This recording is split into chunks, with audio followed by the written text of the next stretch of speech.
भगत राम साहूकार अपने फलों के बगीचे में घूम रहा था। उसका बहुत बड़ा बगीचा था जिसके आधे हिस्से के देख कर की जिम्मेदारी हरिया पर थी। हरिया भी भगत राम के साथ ही था। अरे वाह हरिया, तूने तो सच में बहुत मेहनत की है। मेरे इस बगीचे पर हर एक पेड़ रसीले फलों से भर गया है। आपकी मेहरबानी सरकार, जो आप गरीब की वाहवाही कर रहे हैं। ये भगत राम ऐसे ही किसी की वाहवाही नहीं करता। तुमने सच में बहुत अच्छा काम किया है। समय पर पेड़ों को पानी, खाद देना, उन पर स्प्रे डालना, सब कुछ तो किया है तुमने। अब कल से फलों को बेचने के लिए शहर ले जाओ। इतने रसीले फल देखकर तो लोग दाम भी अच्छे देंगे।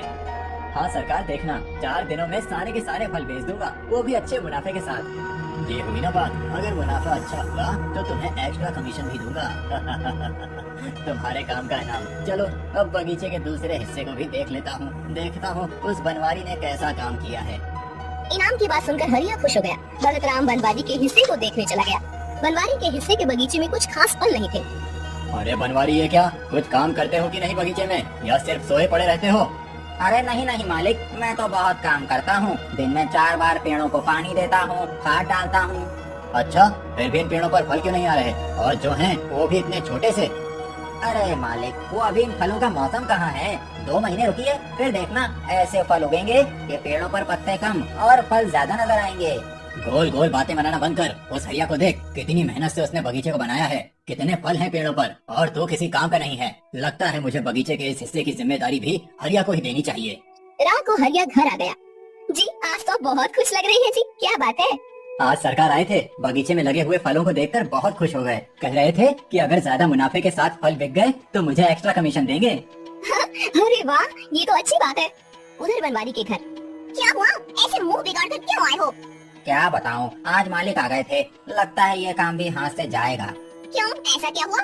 अरे वो हरिया का बच्चा कुछ ज्यादा ही अच्छा काम करता है। मालिक उसके काम से खुश हो गए और कहा कि बाकी के बगीचे का काम भी उसे ही दे देंगे। पहले से ही मुझसे ज्यादा कमाता है और अब तो मेरे हिस्से का काम भी उसे ही मिल जाएगा। अरे तो आप ऐसा कुछ कीजिए कि उनका ही काम खराब हो जाए और उन्हें अपने काम से हाथ धोना पड़े। हाँ। मैं भी वही सोच रहा हूँ बिंदिया, लेकिन ऐसा क्या करूँ समझ नहीं आ रहा।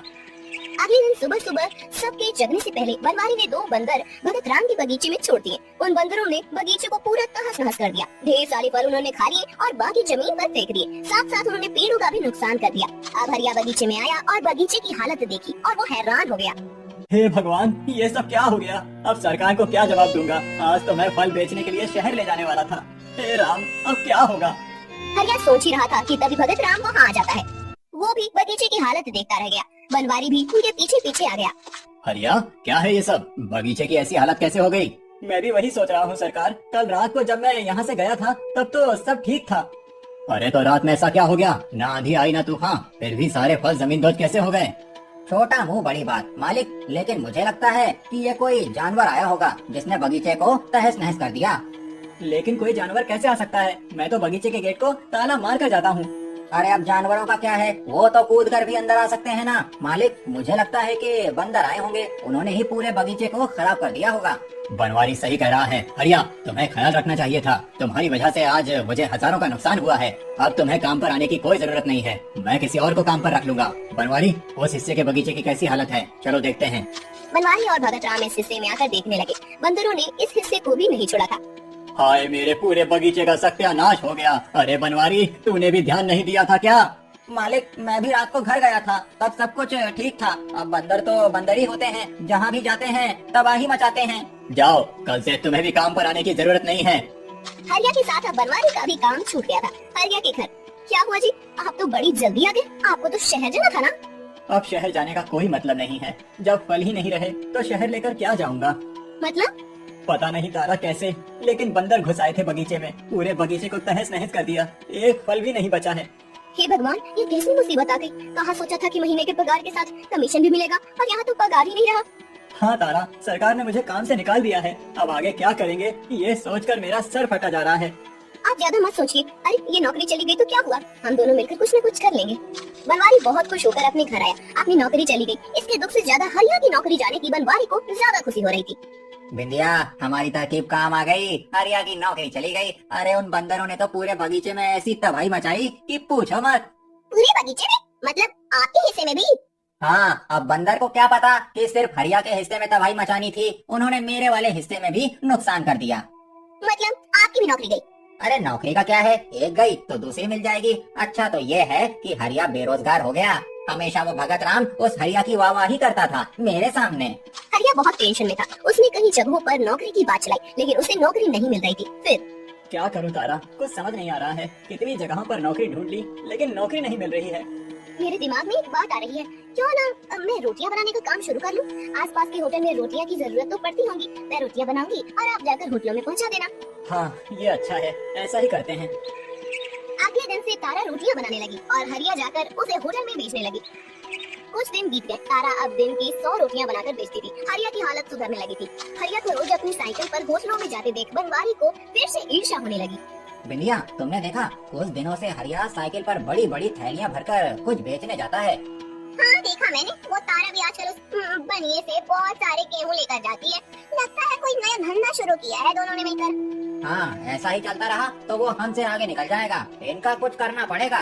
हाँ एक काम करती हूँ, मैं चुपके से जाकर देखती हूँ क्या कि माजरा क्या है।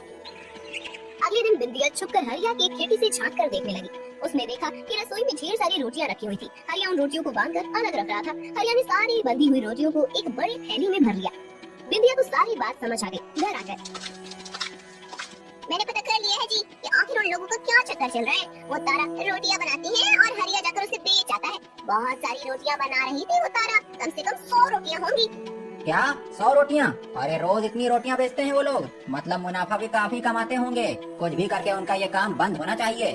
हाँ मैं कुछ करती हूँ। अगले दिन तारा ने रोटियां बनाई। हरिया उन्हें पैक कर ही रहा था कि तभी बनवारी ने उसे बाहर बुला लिया। तारा भी कुएं पर पानी भरने चली गई। जब हरिया अंदर आकर रोटियां पैक करने लगा तब उसने देखा कि सभी रोटियां गीली हो गई हैं। हरिया हैरान हो गया। तारा, ओ तारा, जल्दी आना। क्या हुआ जी? अरे ये देखो क्या हुआ है। तारा ने देखा कि रोटियां गीली हो गई हैं। ये क्या हुआ? ये सारी रोटियां भीग कैसे गई? हे भगवान, अब क्या होगा। होटलों में रोटियां पहुंचाने का समय हो रहा है और ये सब। मेरी तो समझ में नहीं आ रहा है, ये क्या हो गया, कैसे हो गया? मैं तो रोटियां बनाकर पानी भरने चली गई और आप रोटियां पैक कर रहे थे ना? हाँ मैं पैक कर ही रहा था, लेकिन तभी बनवारी ने मुझे आवाज दी और मैं बाहर चला गया। हाँ तभी किसी ने पीछे से आकर इन रोटियों को खराब कर दिया है। अरे वो छोड़ो, अभी ये सोचो इतनी सारी रोटियां इतने कम समय में कैसे पहुंचाऊं। आप चिंता मत कीजिए, मैं अभी फटाफट फिर से रोटियां बना देती हूँ। अरे तुम अकेले इतनी सारी रोटियां इतने कम समय में कैसे बनाओगी? एक काम करते हैं, मैं गैस पर 2 तवे रखती हूँ। मैं फटाफट रोटियां बेल दूंगी और आप सेक लेना। हरिया और तारा ने मिलकर रोटियां बनाना शुरू किया। कुछ देर के बाद रोटियां बन गई और हरिया उन्हें पैक करके होटल में दे आया। अगले दिन फिर से बिंदिया ने चुपके से जाकर तारा की बनाई हुई सारी रोटियां खराब कर दी। तारा और हरिया ने मिलकर फिर से रोटियां बनाई। रात को आज भी हमें वापस रोटियां बनानी पड़ी। ऐसा ही चलता रहा तो मुनाफे की जगह नुकसान झेलना पड़ेगा। पता नहीं चल रहा है कि आखिर रोटियां खराब कैसे हो रही हैं। इसका तो पता मैं लगा कर रहूंगी। मेरी मेहनत पर कौन पानी फेर रहा है ये तो पता लगाना पड़ेगा। अब देखना कल वो व्यक्ति जरूर पकड़ी जाएगी जो हमारी तरक्की से जल रही है। लेकिन तुम क्या करोगी? वो तो आपको कल पता चलेगा। अगले दिन तारा ने सभी रोटियां बना दी। फिर उसने जमीन पर तेल डाल दिया और दरवाजे के पीछे जाकर छुप गई। उसने हरिया को भी आंगन में भेज दिया। बिंदिया चुपके से आई और वो रोटियों को पानी में डुबाने जा ही रही थी कि तभी उसका पैर तेल पर से फिसल गया और मेरी कमर। बिंदिया अपनी कमर को पकड़कर पड़ी हुई थी। उसकी आवाज सुनकर हरिया, तारा और आसपास पड़ोसी वहाँ आ गए। अच्छा तो वो तुम थी, मुझे तो पहले ही समझना चाहिए था। हम पर जलने वाली और कौन हो सकती है? बनवारी भी वहाँ आ गया। बनवारी, तुमने और तुम्हारी बीवी ने मिलकर हमें परेशान करने की साजिश की। कब सुधरोगे तुम लोग? तुम खुद तो कुछ नहीं करते और कोई दूसरा आगे जाए ये तुमसे देखा नहीं जाता। एक बात कह देता हूँ बनवारी, अभी तो तुम्हें छोड़ रहा हूँ, लेकिन अगर फिर से हमें परेशान करने की कोशिश की या हमारे काम में टांग अड़ाई तो सरपंच जी से तुम्हारी शिकायत करके तुम्हें इस गाँव से बेदखल करवा दूंगा। हरिया की बात में बाकी सब गांव वालों ने भी हामी भरी। बुद्धिमान तारा ने अपनी होशियारी दिखाकर न सिर्फ बिंदिया को सबक सिखाया बल्कि अपना संसार भी अच्छे से चलाने लगी।